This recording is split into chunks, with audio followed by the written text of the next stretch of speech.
Captain Jake Morrison stood on the bridge of the UCS horizon, staring out at the endless stars. The year was 2387, and humanity had been alone in the galaxy for 5 long years. The silence from the other worlds felt heavier than the vacuum of space itself. Any word from the outer colonies? Jake asked his communications officer, Lieutenant Ben Shaw. Ben shook his head. Nothing new, sir. Colony 7 is still asking for medical supplies. The mining station on Kepler 442 needs replacement parts for their air filters. Same problems. As always. Jake nodded grimly.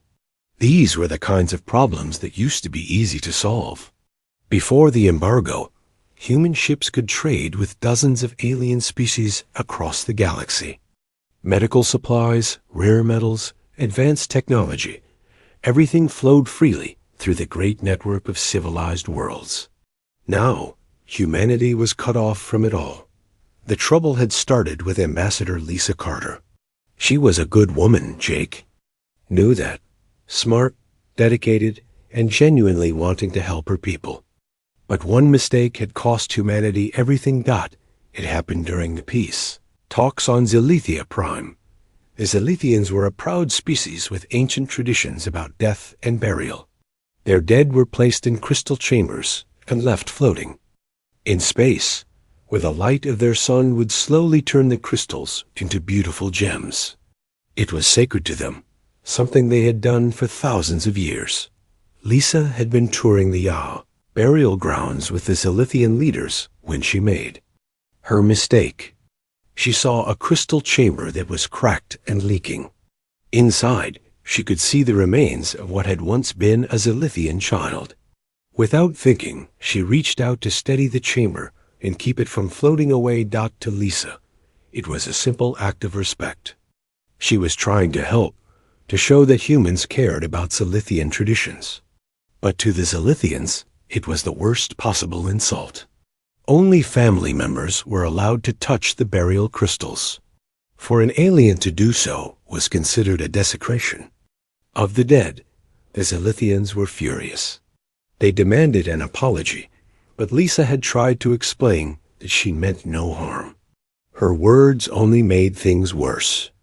The Zilithians took her explanation as an excuse, proof that humans did not understand or respect other cultures. Word of the incident spread quickly through the Galactic Federation. The Volani Empire, one of the most powerful groups in the galaxy, decided that humans were too dangerous to be trusted. They said humans were reckless and disrespectful, that they would cause problems wherever they went. The Keth Collective, a group of telepathic aliens who could read minds, agreed with the Vorlani. They claimed that human thoughts were chaotic and unpredictable, making them unfit for galactic society. Other species began to worry about what humans might do in their territories.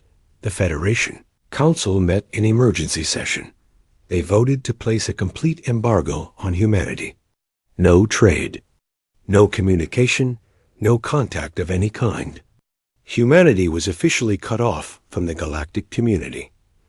Jake remembered watching the news broadcasts when the decision was announced. President Alex Turner had stood before the cameras, his face pale but determined. "We will not let this defeat us," he had said. "Humanity has faced dark times before. We will find a way forward." But finding a way forward was harder than anyone had imagined. The embargo hit Earth's colonies the hardest. Many of them depended on trade with alien worlds for basic supplies. Medicine, food, equipment, all of it had to come from Earth now. And Earth's resources were stretched thin. Dr. Maya Rodriguez, the head of Earth's science programs, was working day and night to find solutions. She had teams developing new technologies to replace the alien equipment that humans could no longer buy. But progress was slow, and people were suffering. "Captain," Ben's voice interrupted Jake's thoughts.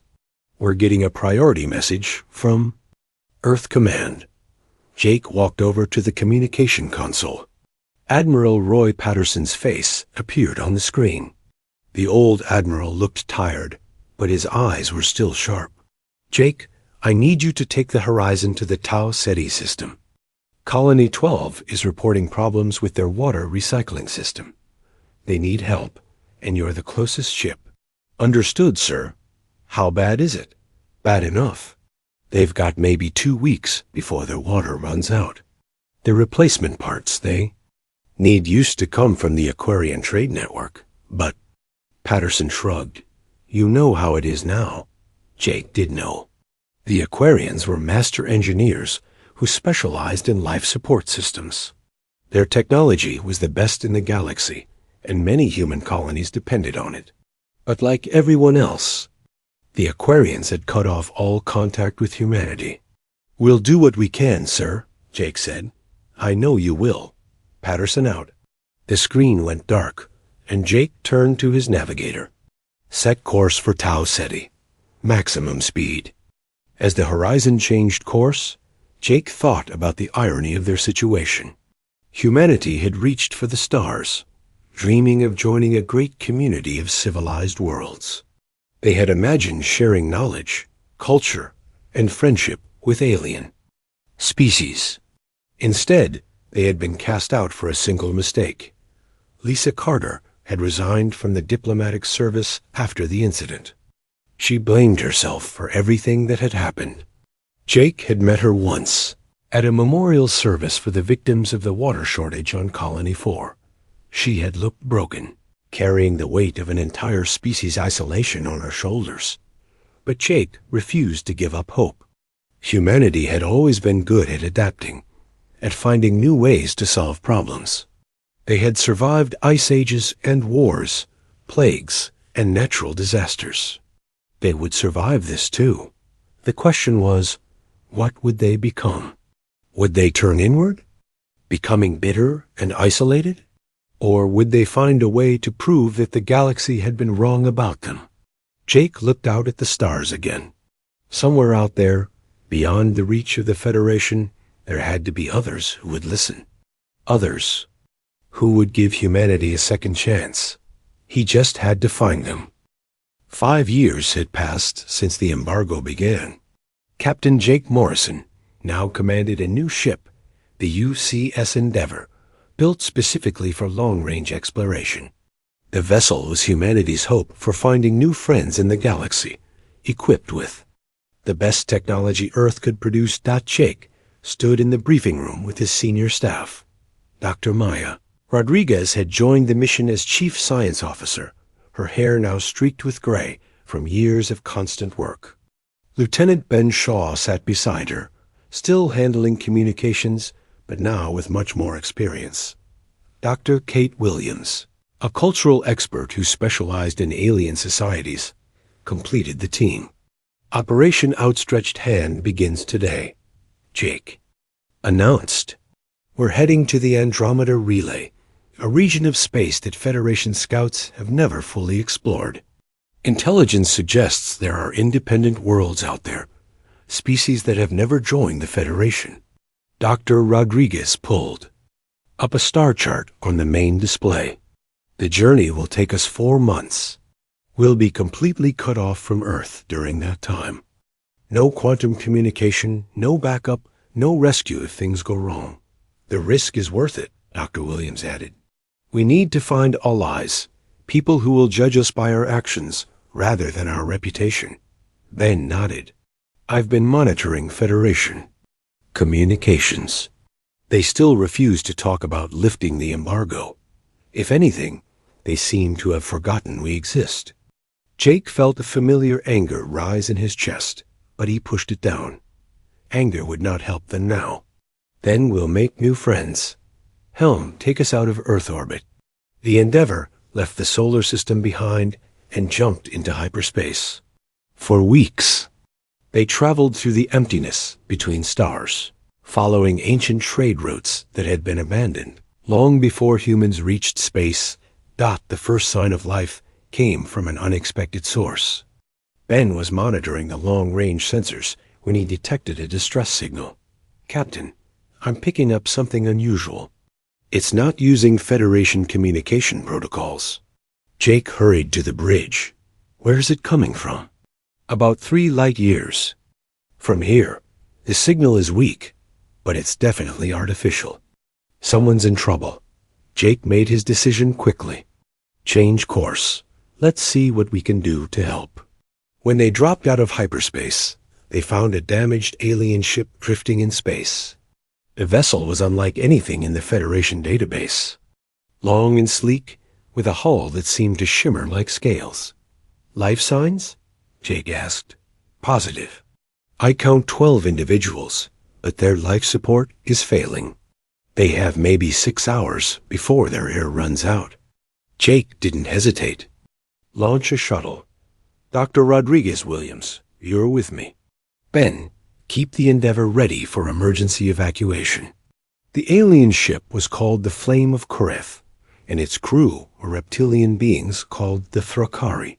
Captain Zethvar, their leader, was skeptical when the humans first boarded. His people had been attacked by pirates and left for dead. He had no reason to trust strangers, but Jake's actions spoke louder than words. The human crew immediately began emergency repairs, sharing their own life support systems to keep the Thrakari alive. Dr. Rodriguez worked alongside the alien engineers, figuring out their technology and finding ways to fix the damage. Why are you helping us? Zethvar asked Jake during a brief break in the repairs. Because you need help, Jake replied simply. That's what people do for each other. The Thrakari captain's eyes showed confusion. But we are strangers. You gain nothing. By saving us, we gain friends, Jake said. And the knowledge that we did the right thing. It took 18 hours to get the Flame of Koreth running again. During that time, Dr. Rodriguez made an interesting discovery. The Thrakari suffered from a genetic condition that caused their scales to become brittle and painful as they aged. It was a curse that had plagued their people for generations. I think we can help with this, Dr. Rodriguez told Jake privately. It's similar to a condition we've seen in humans. We have treatments that might work. Jake nodded. Offer to help, but don't push if they refuse. When Dr. Rodriguez explained the treatment to the Thrakari, they were amazed. The Federation had never offered to help with their genetic problems. The great civilizations of the galaxy had always seen the Thrakari as primitive and not worth their time. Your people are healers, Zethvar said to Jake. Yet we hear strange stories about you. The Federation ships that pass through our space speak of humans as dangerous and untrustworthy. Jake felt a familiar pain in his chest. We made a mistake. One mistake, and the galaxy turned its back on us. What kind of mistake could be so terrible? Jake told the story of Lisa Carter and the Zilithian burial ground. When he finished, Zethvar was quiet for a long minute. This is why they shun you? Because your ambassador tried to help a damaged burial chamber? They say we don't understand. Their customs that were too reckless to be trusted. Zethvar's scaled face showed something that might have been amazement. Among my people, trying to help the dead find peace is considered the highest honor. Your ambassador would be celebrated as a hero. The words hit Jake like a physical blow. All these years, he had wondered if maybe the Federation was right. Maybe humans were too different, too dangerous. But here was proof that not everyone saw it that way. Before the Flame of Koreth left, Zethvar gave Jake a gift, a star chart showing the locations of independent worlds in the region. These are people like us, he explained. Outcasts, refugees, species that the Federation has rejected. Some of them might be willing to listen to humans. Thank you, Jake said. For everything. No, Captain Morrison, thank you. You have shown use that there is still kindness in the galaxy. My people will remember this. As the Thrakari ship departed, Dr. Williams was already studying the star chart. Look at this, Captain. There are dozens of worlds out here. Mining colonies, research stations, even a few full-sized planets. If we can convince just a few of them to trade with us, ... We could end the embargo, Jake finished. Not by going back to the Federation, but by building something new. Dr. Rodriguez was excited. Think about it. All these worlds have been rejected by the Federation for one reason or another. They probably have the same feelings about the galactic powers that we do. Jake felt something he hadn't experienced in years. Hope. Real, genuine hope for the future. Set course for the nearest inhabited system, he ordered. It's time to start making friends. The Endeavor jumped back into hyperspace, carrying its crew toward an uncertain but promising future. Behind them, the flame of Kareth was already spreading word of the strange humans who had risked their lives to help strangers ... in the days that followed. Jake's crew visited 3 more independent worlds. Each time, they found species that had been rejected by the Federation, the Builders, who worked too slowly for the galactic economy, the Melodians, whose art was considered impractical, the Wanderers, who refused to settle down and pay taxes. Each world was suspicious at first, but Jake's approach was always the same. He offered help before asking for anything in return. Medical supplies for the Builders' elderly population, cultural exchange programs with the Melodians, escort services for Wanderer trade convoys. Word began to spread through the independent worlds. The humans were different. They didn't judge. They didn't demand. They simply helped. And slowly, carefully, the foundation of something new began to take shape. 2 years had passed since the Endeavor's first mission to the Andromeda Relay. Admiral Jake Morrison, promoted for his success in building relationships with the independent worlds, now oversaw the construction of Haven Station. The massive space station floated in neutral space, a symbol of what cooperation could achieve. The station was beautiful in its own way. Human engineering had been combined with alien designs to create something entirely new. The Builders had contributed their skill with metals and stone. The Melodians had added artistic touches that made the corridors sing with gentle music. The Wanderers had designed the docking bays to handle ships of any size or shape. Jake stood in the observation deck, watching as another ship approached the station. This one belonged to the Seekers, a species of energy beings who had been rejected by the Federation for being too different to understand. Hard to believe it's only been 2 years, said Dr. Rodriguez, joining him at the viewport. Her hair was completely gray now, but her eyes sparkled with the excitement of discovery. Sometimes I think we've built something better than what we lost, Jake replied. The Federation always seemed so focused on rules and regulations. Here, we just focus on helping each other. The Independent Worlds Alliance had grown beyond anyone's expectations. What started as a few desperate species had become a network of over 40 worlds. They traded freely, shared knowledge, and most importantly, they accepted each other's differences. Chief Engineer Sam Carter walked up to them, wiping grease from his hands.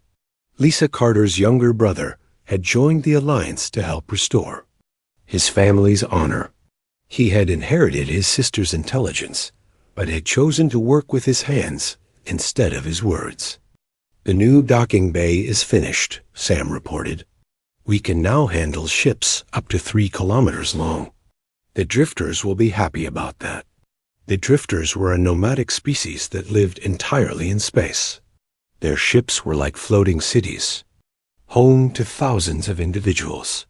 The Federation had never understood them, calling them homeless wanderers and refusing to grant them citizenship anywhere. Any word from Earth? Jake asked. Dr. Rodriguez nodded. President Turner sent a message. This morning. The home colonies are doing much better now that we have regular trade with the Alliance. Medical supplies are flowing freely, and the mineral shortages are almost completely solved. Jake smiled. Earth's government had been skeptical at first, when reports of the Alliance reached them. But as trade began to flow, and the embargo's effects started to fade, They had given their full support to the project.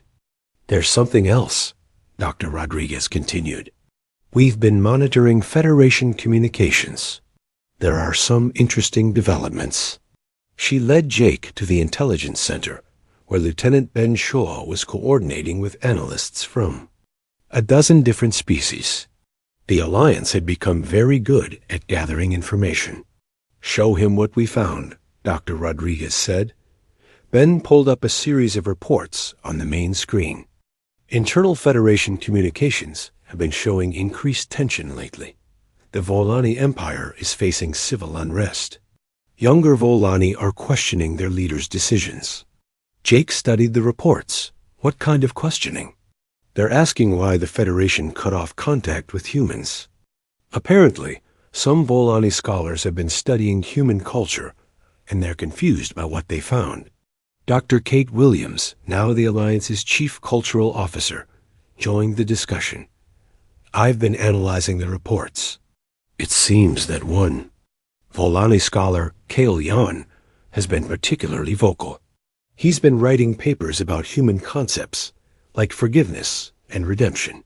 Concepts that don't exist in Volani culture, Ben added.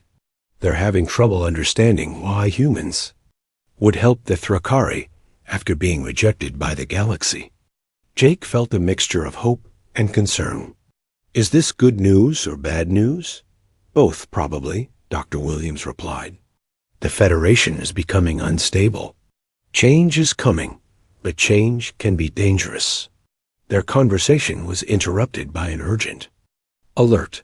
The station's long-range sensors had detected something unusual approaching from the direction of Federation space. Jake hurried to the command center, where the duty officer was coordinating with the sensor operators. What do we have? A single ship, Admiral, moving fast and broadcasting a distress signal. It's not using Federation communication protocols. Can you identify the ship? Yes, sir. It's Volani design, but it's not in any Federation database. The distress signal is being broadcast in multiple languages, including ... human. Jake felt his heartbeat quicken. Put the signal through. The voice that came over the speakers was clearly alien, but it was speaking accented English.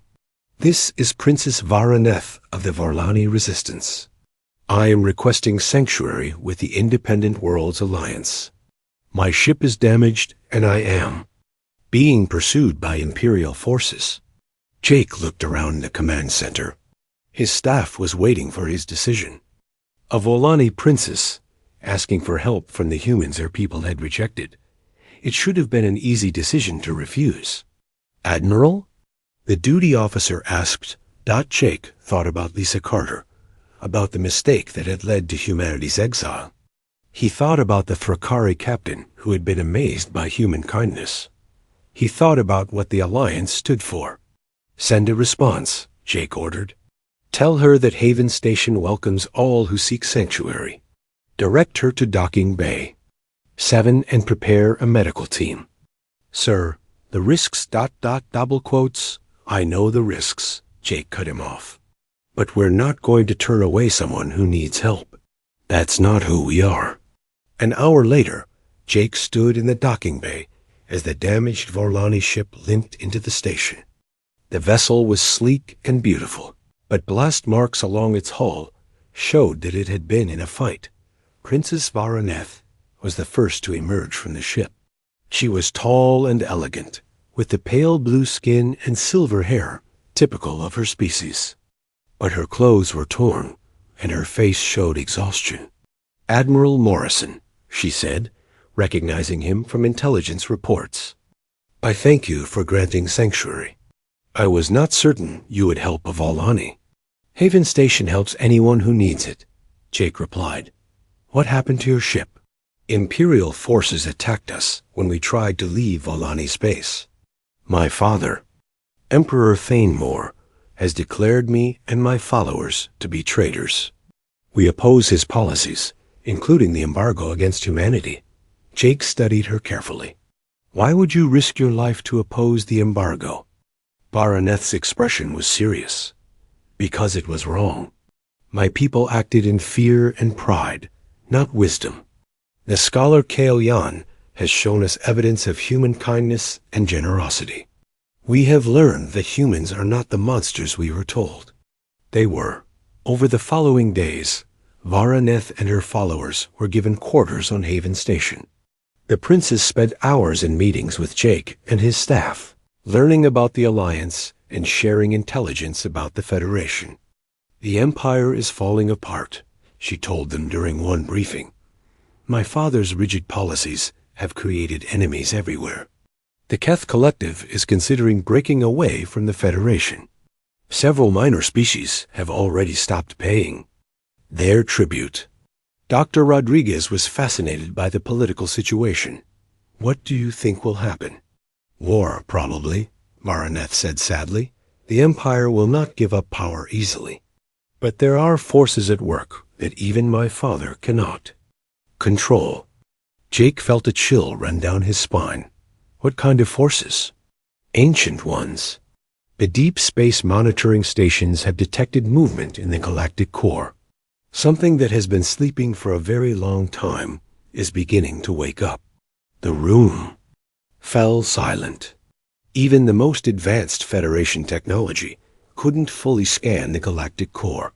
It was a region of space filled with black holes, neutron stars, and phenomena that defied understanding. Do you have any idea what it might be? Dr. Williams asked. Varaneth shook her head.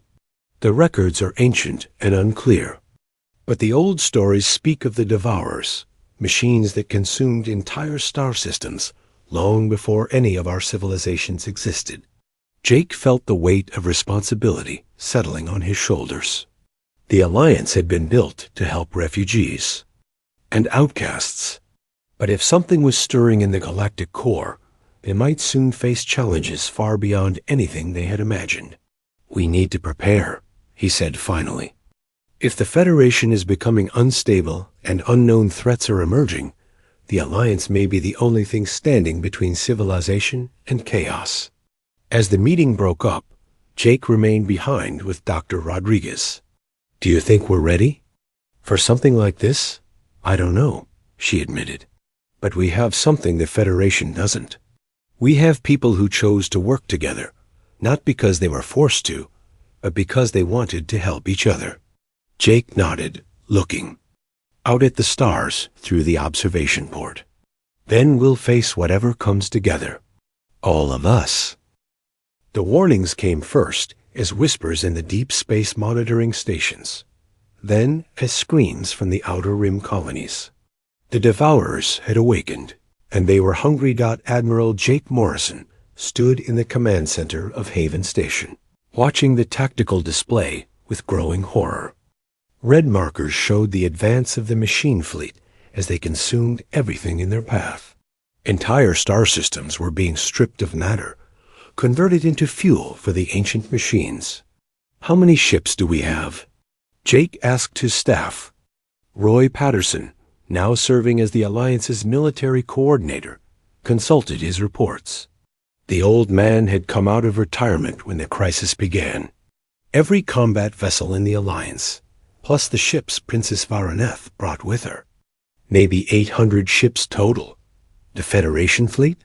Roughly 3,000 ships, but they're scattered across their territory. Emperor Thanemore refuses to coordinate with anyone outside the Empire. Jake felt the weight of impossible choices. The Federation had rejected humanity, but now both civilizations faced extinction. What about evacuation? Dr. Rodriguez, now serving as the Alliance's strategic coordinator, pulled up population reports. We can evacuate maybe 10% of the threatened worlds. The rest. She didn't need to finish the sentence. Ben Shaw, now a commander, hurried into the command center. Admiral, we're receiving a transmission from the Federation. It's Princess Varaneth's sister. The main screen flickered to life, showing another elegant Volani female. But where Varaneth's face showed hope, this one showed only desperation. I am Princess Kiraneth, speaking for the Volani Resistance Council. Our homeworld has fallen to the Devourers. My father, Emperor Fainmore, died defending the palace.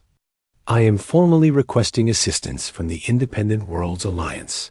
Jake felt no satisfaction at the news. The proud emperor, who had helped orchestrate humanity's exile, was dead, consumed by ancient machines. It was not the kind of justice anyone would want. Put me through to her, Jake ordered. Princess Karoneth, this is Admiral Morrison. Haven Station is prepared to accept refugees and coordinate defense efforts. What's your situation? We have perhaps 1 million survivors scattered across 12 ships. Our military is gone. The Federation Council has dissolved. Everyone is fleeing to their homeworlds. We need sanctuary. Jake didn't hesitate. Granted. We'll send you coordinates for safe harbors. But I need to know, are you willing to work with us on a joint defense? Admiral, at this point we're willing to work with anyone who can help us survive. After the transmission ended, Jake called an emergency meeting of the Alliance leadership. Representatives from 47 different species gathered in the station's main conference room, their faces showing the same mixture of fear and determination. The situation is simple, Jake began. The Devourers are consuming everything in their path. They'll reach the core Federation worlds in 6 months, and Alliance territory in 8 months. We need to find a way to stop them. Zithvar, the Thrakari captain who had become one of the Alliance's senior military advisors, spoke first.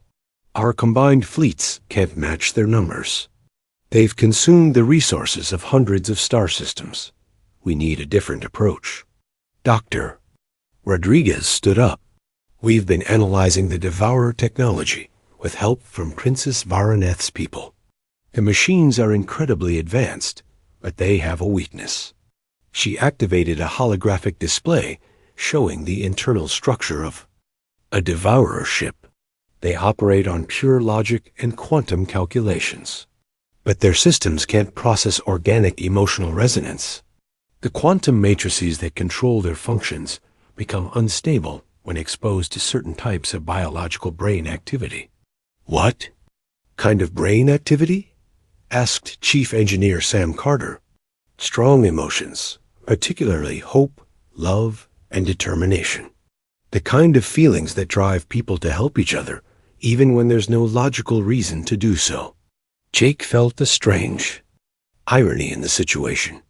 The Federation had rejected humanity for being too emotional and unpredictable. Now those very emotions might be the key to survival. Can we weaponize this? Admiral Patterson asked. Dr. Rodriguez nodded. We're already working on prototypes.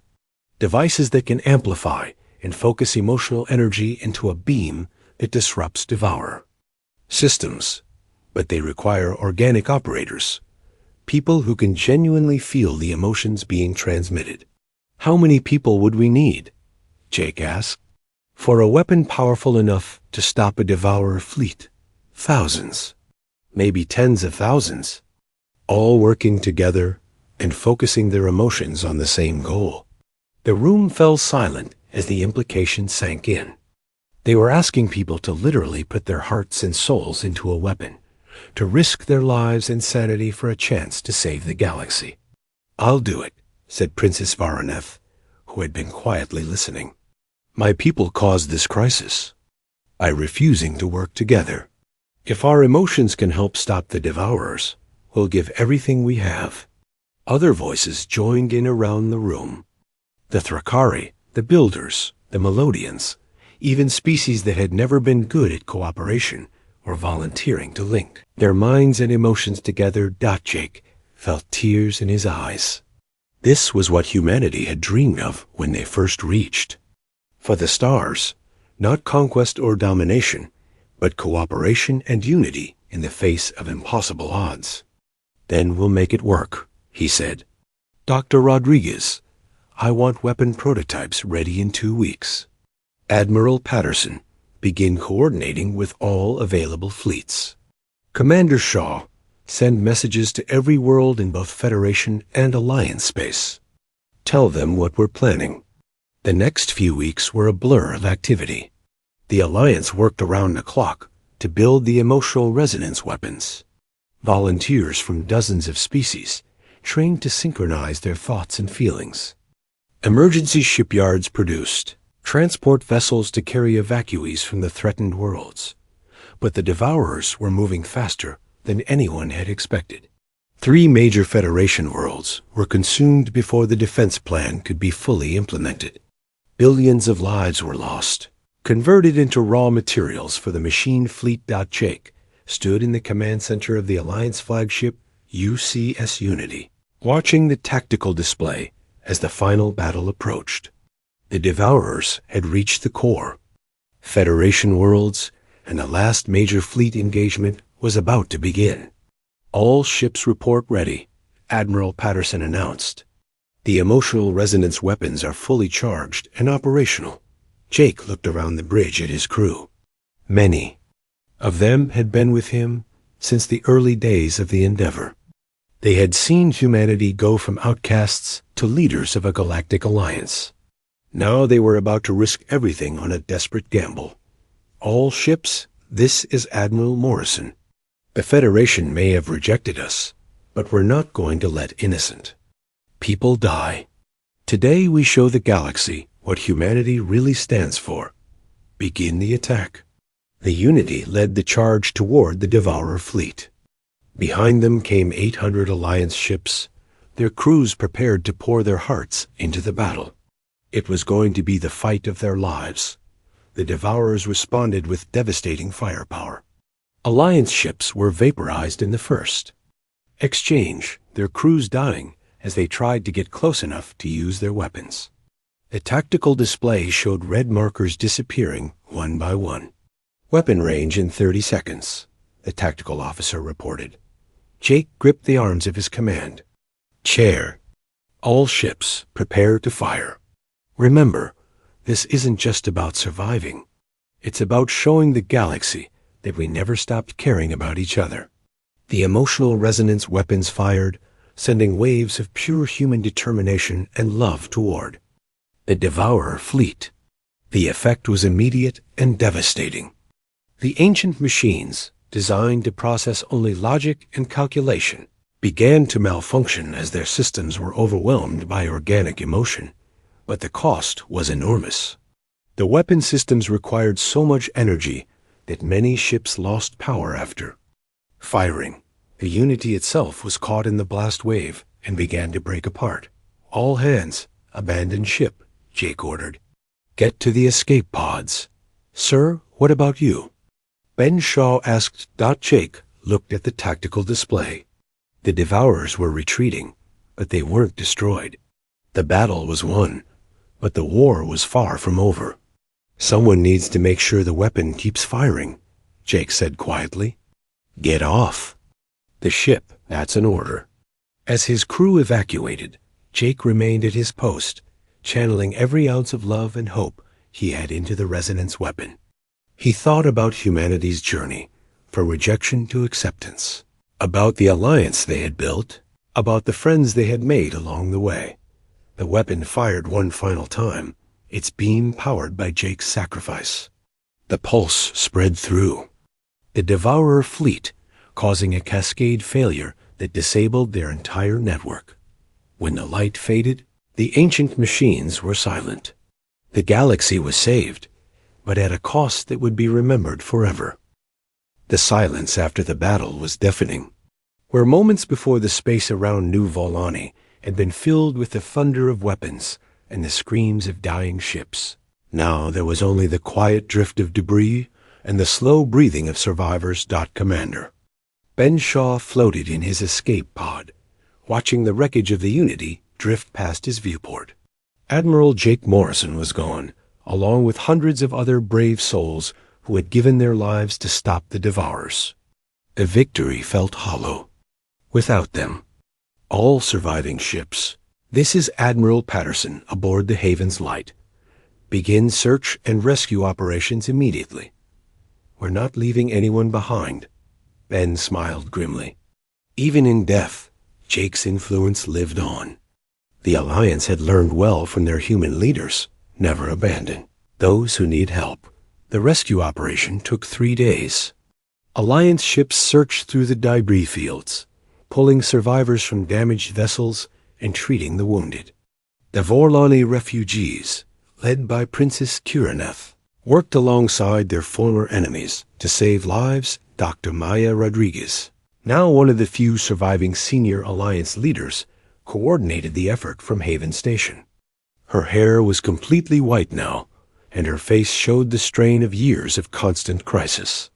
But her eyes still held the same determination that had driven humanity to reach out to the stars. Status report, she requested from the command center. We've rescued over 3,000 survivors, reported Chief Engineer Sam Carter. The Devourer fleet is completely disabled. Our weapon worked better than we hoped. What about casualties? Sam's face grew somber. We lost 400 ships. Maybe 15,000 people total. Admiral Morrison's sacrifice saved millions of lives, but the cost was still enormous. Maya nodded quietly. Jake had been more than a military leader. He had been the heart of the Alliance, the one who always reminded them why they were fighting. His loss would be felt for generations. Princess Kiraneth entered the command center, her elegant robes replaced by practical work clothes. She had spent the last 3 days helping with rescue operations, working alongside humans and aliens without regard for royal protocol. Dr. Rodriguez, I bring a message from the surviving Federation worlds. They want to meet with Alliance leadership to discuss the future. Maya felt a mixture of hope and wariness. What kind of future? A new one. The Federation Council is dead. The old empire is gone. What's left are individual worlds trying to figure out how to survive. They've seen what the Alliance can do when we work together. And what do they want from us? Kiraneth smiled sadly. Forgiveness, and maybe a chance to start over. 3 weeks later, representatives from across the galaxy gathered on Haven Station for the most important diplomatic conference in galactic history. The Great Assembly Hall had been built to accommodate different species, with varying atmospheric requirements and seating arrangements. Maya stood at the podium, looking out at the assembled delegates. Humans sat next to Vorlani. Thrakari representatives shared space with former Federation officials. Even the energy beings called Seekers had sent delegates, their glowing forms providing gentle light in the dimmed hall. We are here today because of a choice, Maya began. 5 years ago, the galaxy chose to turn its back on humanity. We could have chosen to turn our backs in return. Instead, we chose to reach out our hands to anyone who needed help. She paused, looking at the faces in the audience. Admiral Jake Morrison, who died saving this galaxy, once told me that when someone shows you their back, the best response is to show them your hand. Today, we have a chance to build something new. Not a federation based on fear and control, but an alliance based on mutual aid and respect. Princess Kiraneth rose from her seat. The Vorlani people formally apologize for our role in humanity's exile. We acted in pride and fear, not wisdom. We ask for your forgiveness and the chance to prove ourselves worthy of your friendship. One by one, other delegates stood up. The Keth Collective admitted that their telepathic abilities had made them arrogant, unable to appreciate the value of non-telepathic species. The Aquarian engineers acknowledged that their technical superiority had made them dismissive of primitive human technology. But the most important moment came when an elderly human woman stepped forward. It was Lisa Carter, the former ambassador whose mistake had started the whole crisis. I have carried the guilt of my actions for 10 years, she said, her voice steady despite her tears.